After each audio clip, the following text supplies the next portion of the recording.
Se nos va prácticamente el 2024. Para la publicación de este video, probablemente ya lo que queda son menos de 48 horas. Ha sido un año inusual, distinto, probablemente como ningún otro de la política estadounidense, tal vez desde la guerra civil, por la polarización, el nivel de conflicto social que se generó y cómo las tensiones estuvieron durante todo este año acá en los Estados Unidos. Sobre todo nosotros que nos dedicamos a comentar sobre política hemos sido particularmente susceptibles a ello.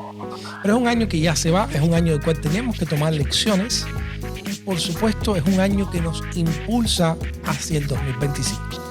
Nuevas oportunidades, nuevos horizontes. No conocer el futuro puede generar cierta ansiedad, pero también nos hace pensar de que tal vez vengan grandes oportunidades. Con seguridad, para algunas personas vendrán grandes oportunidades, tal vez otros, en los que puedo incluirme, tengamos grandes retos que enfrentar el año próximo. Pero tenemos que hacerlo, por supuesto, con esperanza y con seguridad de que defendemos, expresamos y buscamos aquello en lo que creemos y lo hacemos desde la bondad y desde la aspiración realmente de hacer un lugar mejor, de hacer un país mejor, de hacer un mundo mejor, aunque esta frase sea un cliché, pero creo que tiene validez de aquel que nos fue entregado. Hay lecciones que tenemos que aprender del 2024.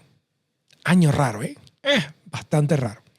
Pero creo que algo importante para concluir es que si bien podemos ver el año en todas sus dimensiones, hay uno en particular o hay un acontecimiento que probablemente defina el rumbo que tomaron todos los demás y ese ha sido la guerra en Ucrania. Vladimir Putin, dictador al fin, sabía que se estaba enfrentando a democracias occidentales. Y él sabía que si aguantaba suficientemente la guerra, eventualmente las escaseces o los rigores que genera la economía de guerra a nivel mundial iba a pasarle la cuenta a aquellos gobiernos democráticos que se le enfrentaron. Y fue lo que sucedió en definitiva en el 2024 acá en los Estados Unidos. Gran parte de las dificultades económicas, la inflación, del cual mucha gente se estuvo quejando y que realmente podíamos verlo en el mercado, era debido a la guerra en Ucrania. A 2 años del inicio de la guerra en Ucrania, este fue el impacto en la economía del mundo. El conflicto impactó en los precios de alimentos y materias primas como los granos, aceite de oliva, aluminio y níquel. Los precios de la energía e hidrocarburos también aumentaron a causa de la guerra.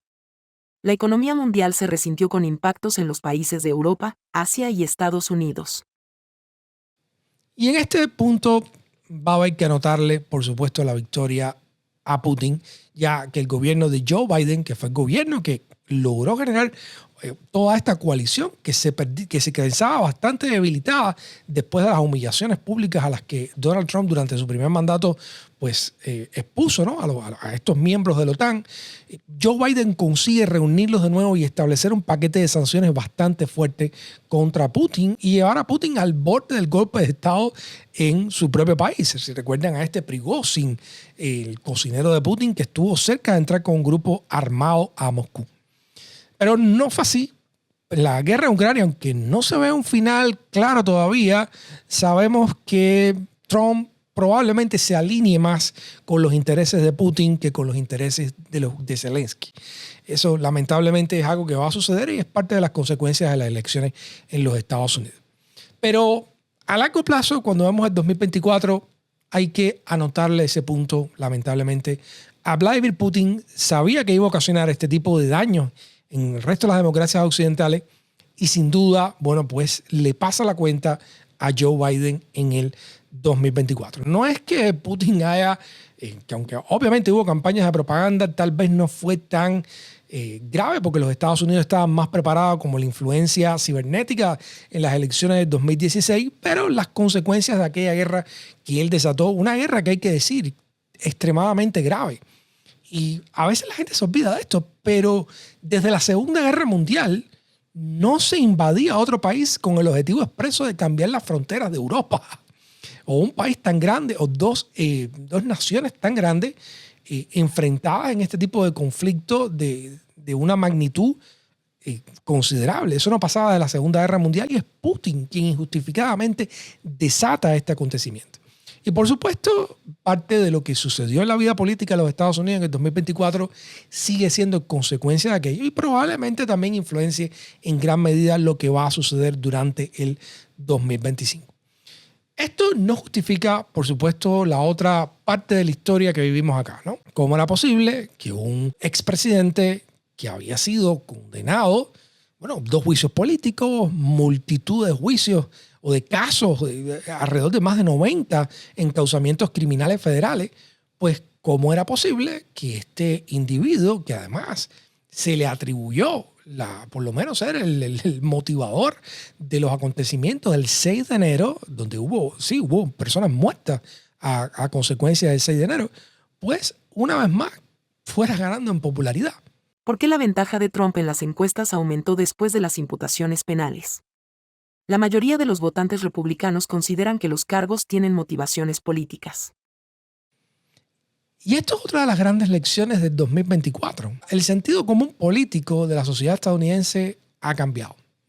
Esa idea de un estado de bienestar, de alguna manera, con ciertas limitaciones, pero que venía desde Franklin Delano Roosevelt, esta idea del nuevo trato, del New Deal, pues se ha comenzado a deshacer y estamos entrando en un nuevo orden estadounidense del cual podemos ver algunos rasgos, pero todavía es un poco más complicado de definir.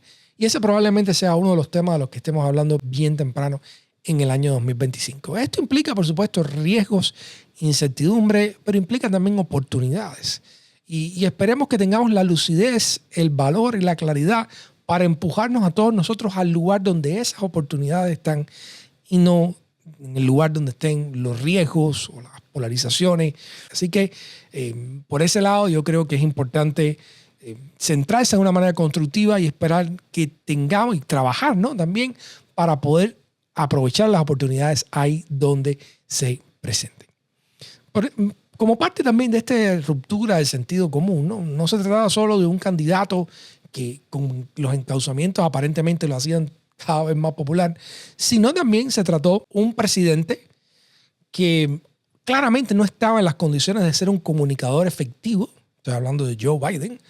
Y todo un partido demócrata fue incapaz de hasta último momento romper ese hechizo, hablarle con la verdad y con claridad a este presidente o de motivar desde sus primeros momentos el engrandecimiento de la figura que, como había prometido Biden que iba a ser un presidente de transición, era la heredera natural de todo esto, que era Kamala Harris. Ahí hubo una falla inmensa a nivel del Partido Demócrata como oposición al trumpismo institucionalizada.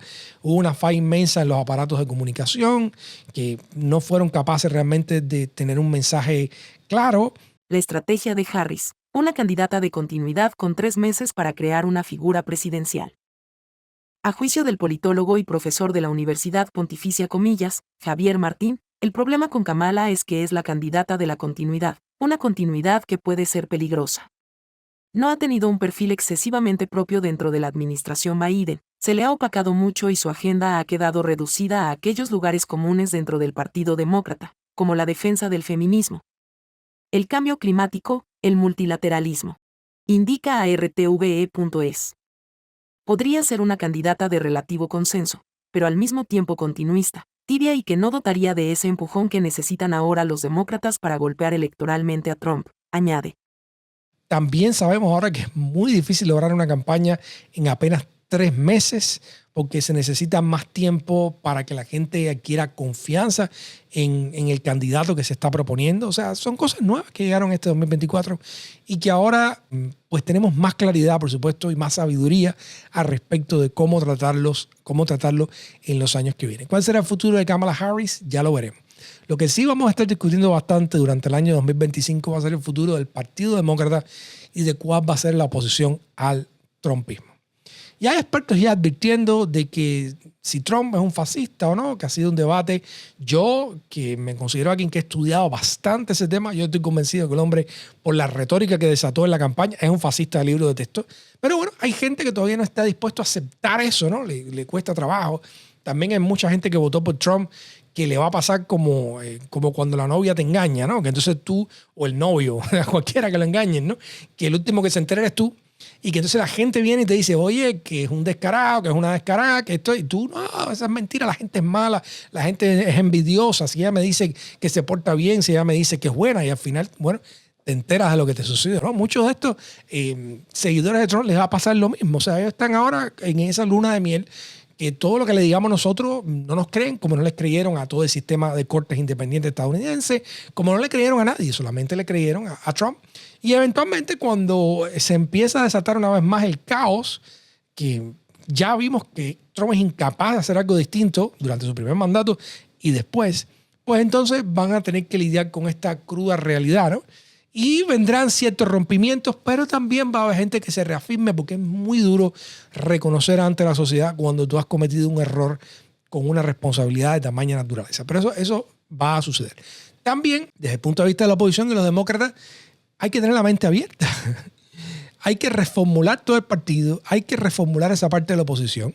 Es cierto que cuando se acabaron de contar los números, la victoria de Trump, si bien fue significativa, sin ninguna duda, fue más apretada de lo que parecía en primera instancia. Esto quiere decir que los demócratas todavía, incluso si no cambiaran mucho, no presten atención a esto que estoy diciendo, pero si no cambiaran mucho, todavía tienen posibilidades de ganar. Pero la idea es que si usted está compitiendo contra un partido que está en contra de la realidad, en contra de la ciencia, por todas las cuestiones que hemos estado debatiendo de la retórica fascistoide de Trump, de que va a ser dictador por un día, de que todas estas cosas exageradas que él dice y que sus seguidores dicen, él no lo quiere decir, él no es con esta historia de que va a perseguir a sus oponentes políticos, es una exageración de él, pero le creen, es increíble, ¿no? No le creen a Trump cuando dice las barbaridades que va a hacer, pero le creen cuando habla mal de los demás. Son cosas locas, ¿no? Pero bueno, ha sido parte de este año indiscutiblemente excepcional de la política en los Estados Unidos y ha sido parte de lo que, en definitiva, estamos tomando, ¿no? de base y de punto de partida para el año que viene. Tenemos, por supuesto, grandes responsabilidades por delante. Las que tenemos cada uno de nosotros en nuestra individualidad, con nosotros, con nuestra familia, y eso siempre van a tener, por supuesto, la mayor parte de nuestra atención, porque es la realidad inmediata la que tocamos. Pero también tenemos gran responsabilidad con lo que viene. A todos esos amigos, yo entiendo, ha sido difícil procesar lo que sucedió en el 2024, pero la política no va a esperar para que ustedes estén listos. La política y sus consecuencias les van a tocar la puerta y van a cambiar el orden de cosas, van a cambiar, y lamentablemente hay que decirlo, van a amenazar la democracia en gran medida y tenemos que ponernos para las cosas. Tenemos que activarnos, tenemos que al menos comunicarnos y formar comunidades, aquí en donde ustedes quieran, pero comunidades de personas que tengan la capacidad de ayudarse unos a otros cuando las cosas empiecen a ponerse realmente feas, porque yo me temo, o al menos hay que estar listo para que se ponga realmente fea con este señor que va a tomar la presidencia, que honestamente es escalofriante. Así que esto es importante que lo hagamos, pero no nos podemos desconectar porque las consecuencias van a venir. Y la única manera de mitigar esas consecuencias es estar conectados, hacer activismo, comunicarnos, conformar comunidades y solidarizarnos con aquellos que van a recibir la peor parte de todo este movimiento. Porque eventualmente, si usted no se solidariza con las primeras víctimas, cuando venga su turno de ser la víctima, entonces tampoco nadie se va a solidarizar con usted. Así que esto es importante. Y yo sé que ahora tal vez puedo parecer que estoy exagerando, pero señores, hay que estar preparados para lo que este señor Donald Trump dijo que iba a hacer. Hay que creerle, hay que tomarlo por su palabra, sobre todo en estas cosas, porque no ganaba nada diciéndolas. Al revés, probablemente perdía diciéndolas, pero aún así lo dijo. Así que se las toma bastante en serio.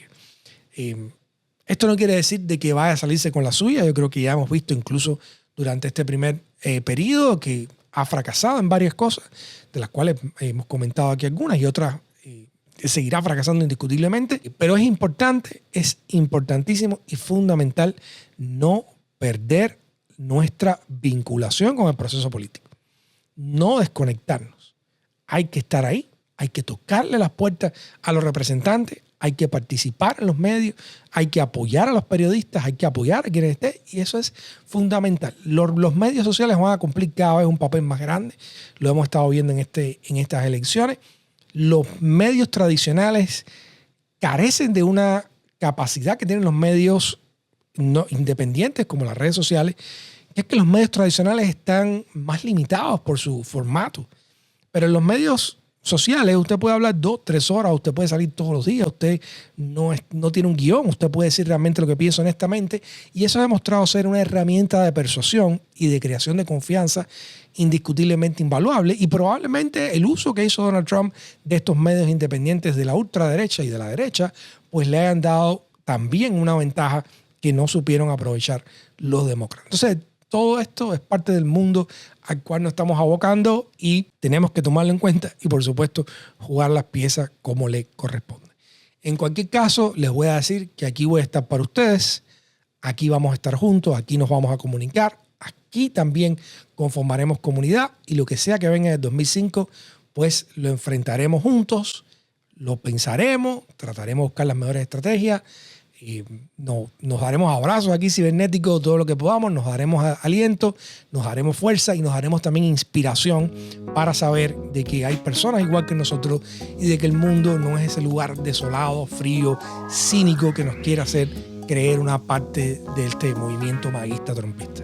El mundo está lleno de bondad y de gente buena que quiere hacer lo mejor para usted, para mí, y que estaría dispuesto incluso a sacrificarse a sí mismo por el bienestar de los demás. Así que el mundo también está lleno de eso, y de esas personas y de esa gente y de esas ideas yo creo que es de las que tenemos que rodearnos y sentirnos en abundancia. Dicho esto, les deseo el mejor de los años que vienen, tengamos esperanza, que serán las oportunidades las que se impongan. Aquí estaremos juntos para echar esa pelea, para empujarnos, para ayudarnos a ver las oportunidades y sobre todo, señores, miren, mantengan la esperanza. A veces en el momento en que uno piensa que las cosas son más oscuras, pues es el momento en que todo cambia para bien. Yo no soy tan creyente en el destino o en los diseños de todo esto, pero soy creyente que el mundo es suficientemente fluido y cambiante como para que también el bien tenga grandes oportunidades. Un abrazo, feliz 2025. Aquí estaremos el año que viene.